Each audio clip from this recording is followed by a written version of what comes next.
Now, most of you thought I'd gone absolutely insane when you heard I paid £3,500 for these facelifted headlights. The thing is, you kind of have to be insane to buy the UK's cheapest Range Rover and not expect it to become the most expensive. The thing is though, the headlight part of it was actually unexpected, but also self-inflicted. With the Range Rover being crash damaged, I decided not only to replace the parts, but also to upgrade them at the same time. This SVO kit, which we started fitting in the last video, is for a 2018 Range Rover, and this is a 2015 Range Rover. So that means not only do we need to install the body kit, we need to install all the parts required for a facelift, including the headlights. Now, the reason the headlights are so expensive, and this is not me agreeing with the price, if I knew they were going to be this expensive, I probably wouldn't have done the facelift, is that these headlights have been split open, rewired, so now they're just a plug and play into the 2015 model and work just as the 2018 model would work.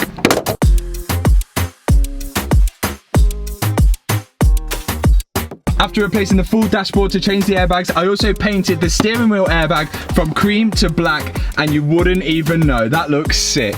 I've also stripped out the full rear seats ready for a roll cage, so next time this car rolls, it's going to be a lot safer. I'm kidding, we had to take the rear seats out to remove the seat belts. But just look at the space in the back. This definitely could be used as a camper van. Now, whilst all these gadgets and everything are fun, we need to carry on fixing this thing.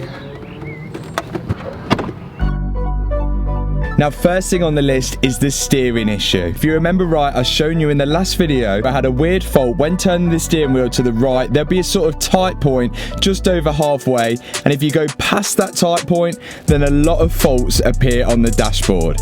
Now, some of you have mentioned that this fault could be something to do with having a bent steering rack, and when it finds that resistance in the rack, that's when it brings up the fault, but I just don't think it's that. Now, the resistance in the steering is here, but once you go past that resistance, there, and all the faults come on the dashboard, there is no longer resistance, and if the steering rack was bent, I feel like I would feel that resistance still. There is still damage to the front driver's side suspension. You can see here that the camber is way out, but I still don't think this is to do with the fault. I think this fault is to do with the steering angle sensor, and well, let me show you why. Blood on my fingertips and words on my tongue, so many verses I wish I would have sung. So with the trusty Autel plugged in, I went on to see if I could calibrate the steering angle sensor. Steering column complete, press OK to proceed. Steering column calibration, press OK. Now the computer does a series of tests to make sure everything is working right, and then hopefully calibrates the steering, but for some reason it failed.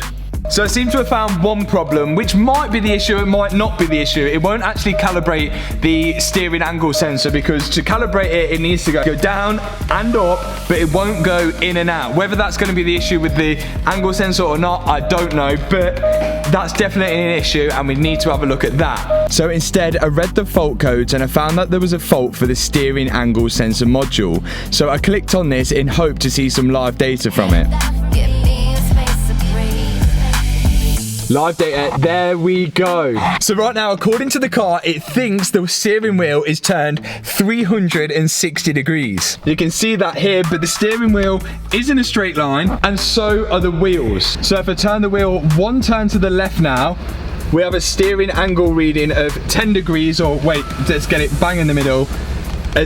Well, no, not quite. So that's where the car thinks is in a straight line, but quite clearly it's not. Now, I believe on the Range Rover, the steering angle sensor is actually built into the clock spring. So what I could have done when changing the airbags is accidentally turned it 360 degrees to the left and then put the steering wheel back on. This doesn't mean that it's broke. It just means that it could be in the wrong position. So I'm going to spin it round and see if that fixes it. So before I start messing with the airbag again, I'm going to disconnect the battery just in case. And then I'm going to remove the steering wheel airbag so I can access the bolt which holds the steering wheel on, and then I can remove the steering wheel from the steering column and hopefully rectify my mistake by turning the clock spring 360 degrees anti-clockwise. And then pop it all back together.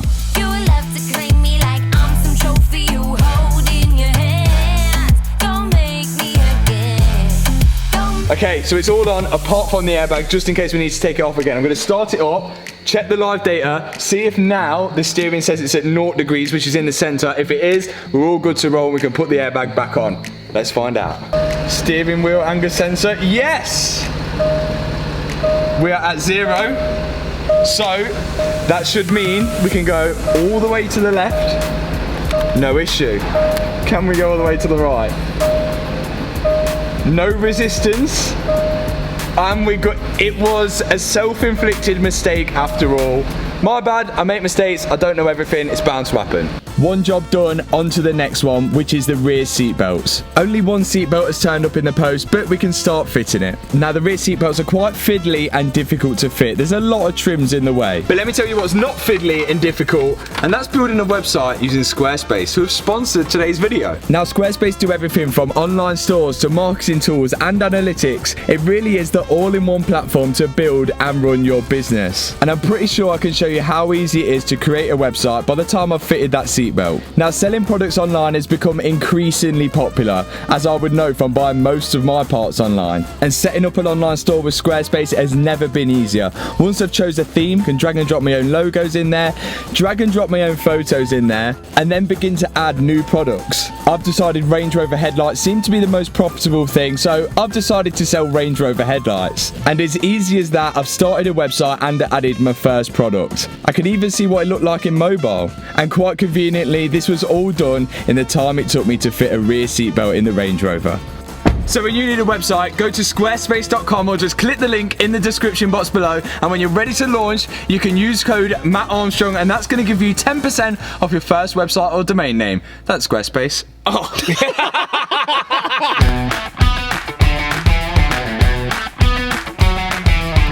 With me nearly losing an eye, it was time to make that front bumper nice and secure and fit it properly to the car.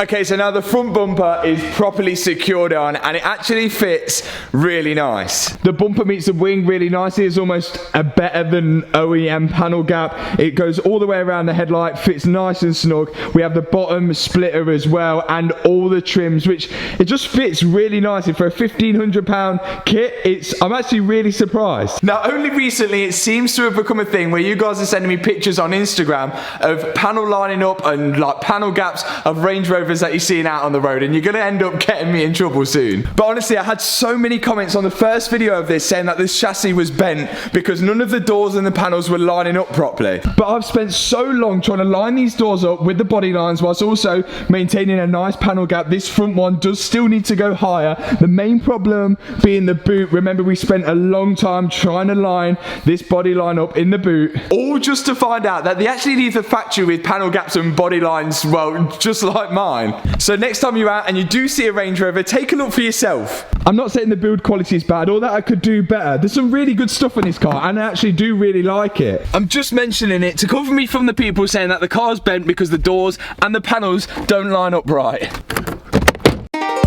So the next part of the SVO body kit are these sort of door panels which clip to the side of the door, and they go in replacement of the ones that are already on there. So I got ahead and started removing them.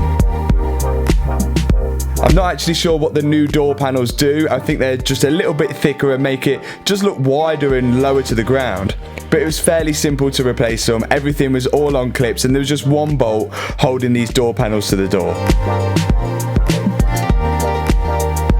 This big front panel here was actually stuck on with double-sided tape and clips as well.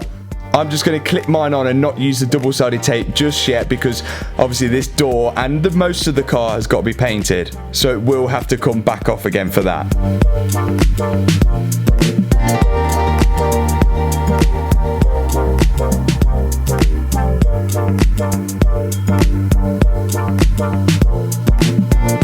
And there you go, you can see the difference between the SVO kit and then the regular kit. There's really not too much, a tiny bit wider and a tiny bit lower. And you may notice as well that the trim running along the bottom of the door, the front part is black, but the rear was silver. So I got the wrap out and started wrapping the rear trims of the car to make sure it all matched up. And there we go, it looks quite good. And just to cover my previous statement about the Range Rover leaves the factory with panel gaps, it definitely doesn't leave with this panel gap. This is still something that we need to get sorted by a panel beater. I Okay, so the little door panels are on and the little trims now have been wrapped gloss black, and it's good. I'm not too sure what they actually do. I feel like they just give it a wider and lower sort of stance to the car. Next thing is the rear bumper. Now, I already think that this has had a new rear bumper sort of upgrade. So this new bumper comes with like a more aggressive style diffuser and also dual exhaust tips, just like the Black Series AMG as well. But this one, I feel like it has had an upgrade before, because I'm pretty sure the Range Rover doesn't come stock with these exhausts each side. So perhaps, well, this might be worth something when we take it off. But there's only one way to find out what the new one looks like, and that's, well, let's get it on. Okay, hey now, it's a new kid on the playground. So to remove the rear bumper, it's a case of removing the trims to access a couple of bolts behind them. Hear what you're saying now. I just doubled up my flight miles. Coast to coast, no they ain't in town. And then there's a few bolts underneath, along with some more trims and an electrical connector for the parking sensors. Left hand, right hand. I thought that would be it, but it wasn't. There's a few clips underneath the sort of lower boot section. And then I can pull the bumper away from the car. Now on this rear bumper, there's sort of fake exhaust tips which are connected to the bumper, and it's the same on the new bumper, but this time they're twin. So then I've got to start attaching the sort of fake exhaust tips to the new bumper before it goes back onto the car. Now, when fitting the new bumper back up to the car, I found out that the exhaust tips, the real ones, were actually hitting the fake ones. So out come the Prada protective glasses, and it's on to grinding off the edge of the real exhaust tips. And then we go again. And this time, it worked. Connect up the electrical connectors for the parking sensors. Pop back in the bolts. This is not a trend. Tattoos on my skin. I'm my daddy's twin. I'm a businessman, just like Jigga said. Pennies to it. And then I can pop in the center trim, which I assume is removed when you've got a tow bar. And then it's time to get the gloss black wrap out to wrap the silver trims to black to match the rest of the ones on the door.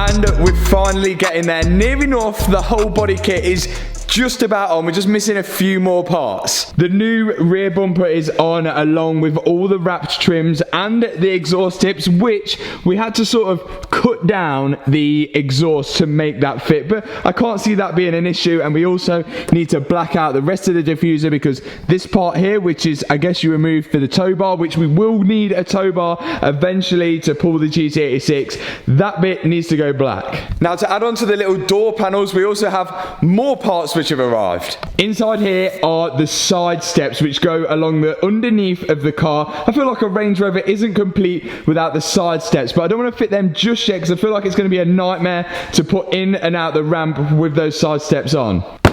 Yet again, another upgrade from a 2015 model to a 2018 model, which I feel needs to be done on the interior. Something that I think is quite dated in here are these buttons on the steering wheel. And being that we upgraded the sort of AC controls, and I feel like we should upgrade this as well, the buttons are next, and that's exactly what's in this box. And these are not as bad as the headlights. These are around 250 quid, and they look exactly like the 2018 ones. They're not the 2018 ones though. These have been sort of modified to fit the 2015 model, and there still are buttons on there. They just look a lot more updated, and they're illuminated behind it as well. Let's fit these to it, see what they look like, see if they work, but I think we're on to a winner. So to access these buttons, there's just a bolt at the back of one of the flappy paddles. Once you've removed that bolt and you've pulled the flappy paddle out, there's another bolt at the back of the actual button. You remove that one, and I thought I was going to get away without removing the airbag, but I had to remove the airbag to get the button out. The new buttons have exactly the same connectors, so they should just be plug and play. And you can already see one sort of illuminated already, which is kind of worrying with the ignition off. Okay, so I've not bolted anything in yet. Literally everything's just plugged in. I just wanted to see whether it works, and well, we already have an issue. When I press that one, this one's lit up, and well, that one wasn't, but when I first plugged that one in, that one lit up and that one didn't. So we're gonna have to investigate. Verdict, I think it's crap. So supposedly these are meant to be plug and play. The ignition's off right now, and then when you half plug in, like basically half plug in, it lights up, and this one doesn't do anything. But then when you start the car, this one lights up. The buttons seem to work, but they're all in the wrong order. It's definitely something to do with the wiring. It is wrong. I don't know whether I'm actually meant to like de-pin and re-pin it. Looks like the old buttons are going back in to suss something out, but disappointing. Naff. Not only were these a waste of time, they were a waste of money as well. They are getting sent back. So it's back to the original buttons for now, but maybe we can find a way of retrofitting the new buttons to it, maybe with a new loom or something like that. Perhaps one of you guys know in the comment section below. But progress is progress. She's getting there, and she's one step closer to being back on the road. But I don't know whether you guys can see the same thing that I'm seeing now. If you look past the multicolored doors, the panels which don't line up, and the rear quarter which is pushed in, I think she's going to turn out to look really good. The new rear bumper with the exhaust tips has really modernized the back of the car. I thought I was going to get away with just sort of keeping the pre-facelift taillights, but it looks as if, well, these ones are broken. This square isn't illuminating anyway, so we're probably going to have to upgrade them. But there's still plenty more to do and plenty more to be getting on with the Range Rover, and I'm so glad all of you guys are sort of joining me with the journey of rebuilding this thing. And if you've enjoyed this video, or if you're enjoying the rebuild project in itself, hit that subscribe button, hit that thumbs up button, and I'll see you in the next video. Peace out. Perfect. That's perfect. If you don't use that, you're not.